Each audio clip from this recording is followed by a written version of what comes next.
Mes bien-aimés de Dieu, je vous salue dans le nom de notre Seigneur Jésus-Christ. Ce 4 décembre 2024, nous sommes réunis autour de la parole tirée de Matthieu chapitre 15, les versets 29 à 37. Ce texte nous parle de Jésus qui guérit beaucoup de malades et nourrit 4000 personnes. Nous allons mettre le sujet des guérisons de malades à côté parce que ce sujet sera traité dans d'autres circonstances. Nous allons focaliser notre méditation sur les 4000 personnes qui sont nourries par Jésus. Alors, il y a 3 notions essentielles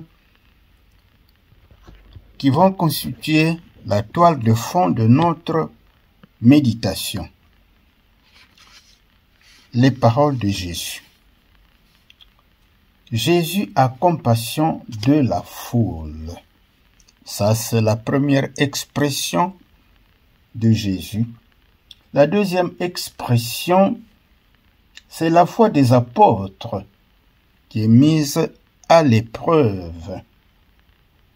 La troisième expression, c'est la prière de consécration de Jésus qui préfigure la liturgie eucharistique. Venons-en à la compréhension de ces expressions. Jésus a compassion de la foule. Jésus a déjà opéré un premier miracle où il a nourri 5000 personnes en Marc 6, les versets 35 à 44.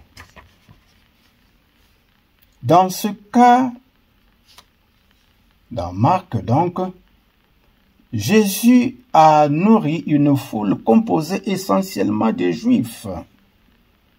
Alors cette fois-ci, dans le texte donc qui nous concerne, dans le texte de Matthieu, Jésus se trouve dans la Décapole, contrée des 10 villes principales situées à l'est du Jourdain, hors du territoire d'Israël. Et dans la foule se trouvent des non-juifs. Jésus ne reste donc pas indifférent aux besoins de nourriture de la foule. Et il s'intéresse même à nos besoins quotidiens. Confère Matthieu 6, les versets 31 à 32. La deuxième expression, c'est la foi des apôtres qui est une fois de plus mise à l'épreuve. Comme d'ailleurs dans le texte de Marc que nous avions cité. Alors, malgré le premier épisode de multiplication de pain, où les apôtres sont témoins du miracle, ces derniers continuent à douter de la capacité du Seigneur à nourrir la foule. Qui pourrait leur donner ici tout le pain dont ils ont besoin quand l'endroit est désert? Telle est la réponse que les disciples donnent à Jésus lorsqu'il a compassion de la foule de gens qui depuis 3 jours le suivent. Une chose que nous devons savoir, nous disciples de Jésus, notre Seigneur Jésus ne renvoie jamais à vide ceux qui viennent à lui. Dans son amour infini, Jésus veut agir envers son peuple selon son cœur plein de miséricorde, car il est l'Éternel qui peut rassasier de pain ses pauvres. Confère Psaume 132, 15. Nous aussi sommes parfois là à comprendre l'action de Dieu, à l'instar de ses disciples. Souvent, Dieu nous vient en aide face à bien des difficultés et de tentations, mais nous ne croyons pas qu'il est capable d'intervenir toujours en notre faveur. Ayons un esprit vivifiant et confiant en l'autorité du Christ. Troisième expression, la prière de consécration de Jésus préfigure la liturgie eucharistique. Remarquons que, avant toute action divine, Jésus s'adresse d'abord à son Père. En remerciant Dieu pour la nourriture, Jésus nous montre la voie, c'est-à-dire savoir rendre grâce à Dieu en toutes choses. La vie est un cadeau et la nourriture l'est également et fait partie des bénédictions matérielles accordées par Dieu. Ainsi, pour dire que l'instant du repos, le dimanche en l'occurrence, représente l'occasion idéale pour remercier le Seigneur chaque fois qu'il nous nourrit par sa parole et son corps, l'Eucharistie. Mais que l'expression de notre reconnaissance reste sincère.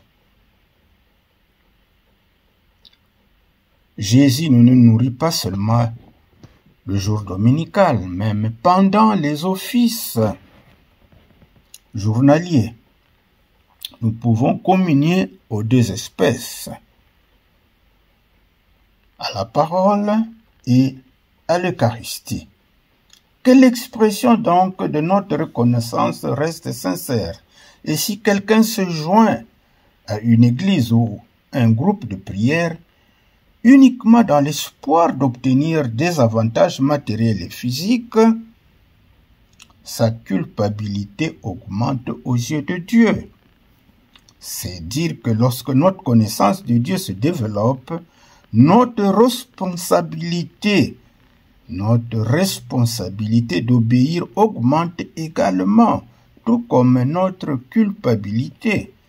Luc 12, les versets 47 à 48, nous le décrit majestueusement. Soyons donc attentifs à tout ce que Dieu nous accorde et soyons reconnaissants envers lui, qui est le dispensateur de toute grâce. Soyons aussi reconnaissants envers notre prochain qui nous vient en aide. Confère Colossiens 3, les versets 15. Soyons toujours reconnaissants, que ce soit envers Dieu ou envers notre frère. Alors, il y a donc un effort à fournir pour nous, enfants de Dieu, disciples de Jésus-Christ, pour marquer que nous sommes réellement attachés à Dieu. Si nous recherchons avant tout la parole et la justice de Dieu, Dieu lui-même prend soin de nos besoins matériels et physiques. Confère Matthieu 6, les versets 31 à 32. Alors, voilà, mes bien-aimés dans le Seigneur, un texte merveilleux qui nous aide à être toujours en marche vers le royaume des cieux. Que Dieu vous bénisse.